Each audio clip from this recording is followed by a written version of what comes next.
Hello दोस्तों, जैसा कि आप देख सकते हैं स्क्रीन पर मैंने कुछ अच्छे क्वेश्चन जो 16 सितंबर को आए हुए थे ग्रुप डी में उनको कलेक्ट करा है।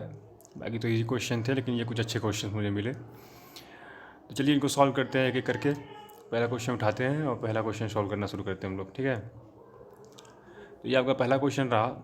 आज मैं इस क्वेश्चन को सॉल्व करने का सबसे ईजी तरीका आप लोगों को बताऊँगा। दोबारा कभी ये क्वेश्चन आता है तो आप कभी फंसेंगे नहीं।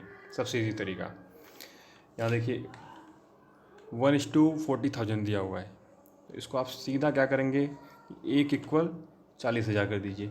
इसका सीधा मतलब यही होता है और कुछ नहीं, बाकी सब कंफ्यूज करने के लिए होता है। सीधा मतलब इसका यही होता है।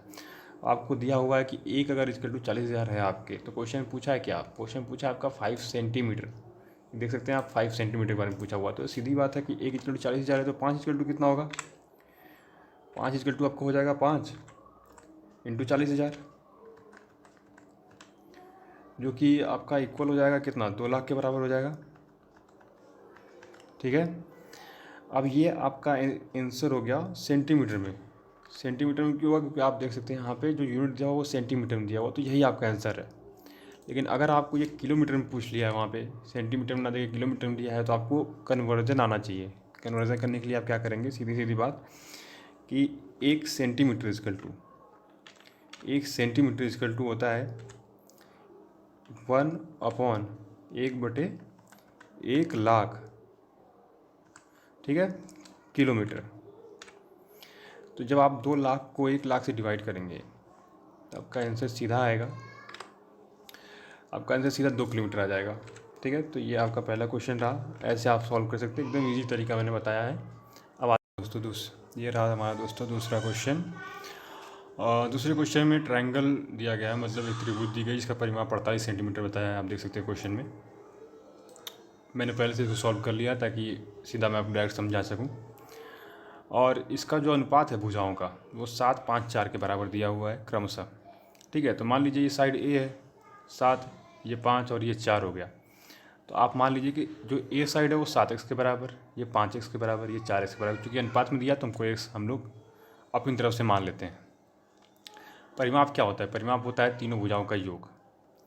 जब तीनों भुजाओं का योग करेंगे आप तो 7, 5, 12, 4, 16x हो जाएगा। और ये 16x 48 के बराबर जो क्वेश्चन दिया हुआ आप देख सकते हैं 48 सेंटीमीटर। 48 के बराबर हुआ तो x हमारा जो है वो 3 सेंटीमीटर आ गया। अब x की वैल्यू हम a में पुट कर देंगे, b में और c में, तो हमारा साइड निकल जाएगा जो कि 21, 15 और 12 आएगा। इसके बाद जो एरिया निकालना है ट्रायंगल का, तो यहाँ पे आप लोग को हीरोन्स फार्मूला से ही काम चलाना पड़ेगा। थोड़ा लंबा तो पड़ जाएगा, लेकिन और कोई इसका मेथड नहीं है। हीरोन्स फार्मूला होता है अंडर रूट में s, जो कि s जो होता है हमारा सेमी पेरीमीटर, यानी कि अर्ध परिमाप होता है, ठीक है। s into s minus A, s minus B, s minus C, ठीक है। तो आप यहाँ पे अब s जो निकालेंगे तो ये अर्ध परिमाप है, यानी तीनों भुजाओं का योग, जो कि 48 है, बटे में 2 कर देंगे, आपका आ जाएगा 24। यहाँ पे निकाल के भी मैंने दिखा दिया है। आप डायरेक्टली भी 48 परिमाप दिया हुआ है तो 48 बटे में 2 24 कर सकते हैं। इसको अंडर रूट में आप रखेंगे तो 24 एस की वैल्यू 24 माइनस ए करेंगे, यानी ए यानी कि आपका 21 हुआ। तो 24 माइनस 21 करेंगे 3, फिर 24 माइनस बी करेंगे यानी कि 15, तो 9, फिर आप 12 माइनस करेंगे तो 12 आ जाएगा, ठीक है। 24 माइनस 12, 12। इस तरह आपका आंसर 36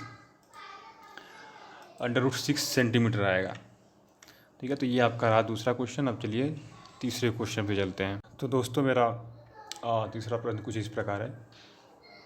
6 लोग की एक ग्रुप है, एक समूह है, जिसमें से एक व्यक्ति का भार 72 किलोग्राम है और उस व्यक्ति की जगह पे कोई दूसरा व्यक्ति आता है, यानी उस व्यक्ति को प्रतिस्थापित कर देता है और दूसरा व्यक्ति आता है, जिससे क्या होता है, जिससे हमारा औसत भार 2 किलोग्राम बढ़ जाता है। तो जो नया व्यक्ति है उसका भार ज्ञात करना है हमें। चलिए आइए ज्ञात करते हैं।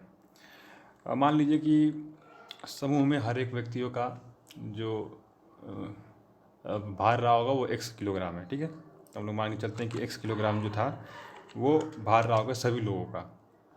तो इस प्रकार टोटल वेट यानी कि सभी लोगों का भार क्या हो जाएगा, ठीक है।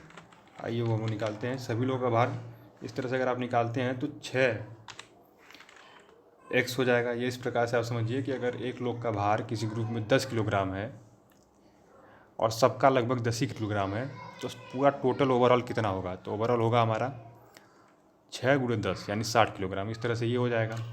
मान लेते जो नया व्यक्ति था उसका वेट मान लेते हैं कि वो वाई किलोग्राम होगा, ठीक है, वाई केजी है। तो अब इस हिसाब से हमारा इक्वेशन क्या बनता है, आइए हम देखते हैं हमारा इक्वेशन क्या बनता है। इक्वेशन ये बनता है हमारा कि पहले तो 6x है, ठीक है, उनमें से 12 किलोग्राम के, माफ़ कीजिए 72 किलोग्राम के एक व्यक्ति को निकाल दिया जाता है। उसके बाद इसमें जोड़ा जाता है, यानी एक व्यक्ति आती है जिनका भार वाई किलोग्राम है, ठीक है।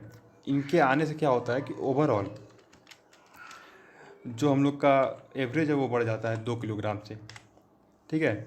लेकिन 2 किलोग्राम बढ़ता है तो कितने लोगों पर बढ़ता है, 6 लोगों पर बढ़ता है। ये चीज़ आप लोग को ध्यान रखना है कि 6 लोगों पे ये 72 किलोग्राम वजन बढ़ जाता है। तो हमारा इक्वेशन अब यही है। अब हम लोग को क्या निकालना, हम लोग को कुछ नहीं करना, हम लोग को सिर्फ वाई की वैल्यू निकालना है, वही हमारा उत्तर हो जाएगा। समझ गए? अगर आप लोग अगर नहीं समझ पाए तो मैं एक बार और इक्वेशन समझा देता हूँ कि टोटल वेट जो है हमारा 6x है, जिसमें 72 किलोग्राम के एक व्यक्ति को बाहर निकाला जाता है, और वाई किलोग्राम जो हमने मान रखा है, जो नए आदमी को इंटरव्यू मिलती है उनका वेट वाई किलोग्राम है, तो वाई किलोग्राम के व्यक्ति को हम लोग फिर अंदर लेके आते हैं, जिससे हमारा ओवरऑल एवरेज जो है 2 किलोग्राम एवरेज बढ़ जाता है। तो एक आदमी पे 2 किलोग्राम बढ़ता है, तो 6 पे कितना बढ़ेगा, तो 6 पे ये गुणा कर दिए, ठीक है। अब आते हैं इस इक्वेशन को सॉल्व किया जाता है। यहाँ से आपको निकालनी है x की वैल्यू, तो ये हुआ 6x माइनस 72, ठीक है, और प्लस वाई। अब आगे ब्रैकेट को हम लोग खोलते हैं, एकदम आराम से मैं एक एक बारीकियों समझाऊंगा आप लोगों को, हर एक चीज़ को एकदम डीप से समझते हुए चलेंगे, ठीक है। तो यहाँ पे आपका 6x ये भी हो जाएगा, प्लस आपका 12 हो जाएगा, ठीक है। अब आपका ये देखें तो आपका x और x आपका ये पूरा कैंसिल हो गया, इधर इधर से पूरा कैंसिल, ठीक है। अब आपका सीधा y की वैल्यू निकलेगी और वो होगी 84 के बराबर। 72 को अगर आप उधर भेजेंगे तो 72 उधर होकर प्लस हो जाएगा क्योंकि इधर माइनस में है, और 72 धन 12 आपका होगा 84, जो कि आपका उत्तर होगा। तो ये हमारा तीसरा क्वेश्चन है। अब आइए चौथे क्वेश्चन की तरफ बढ़ते हैं।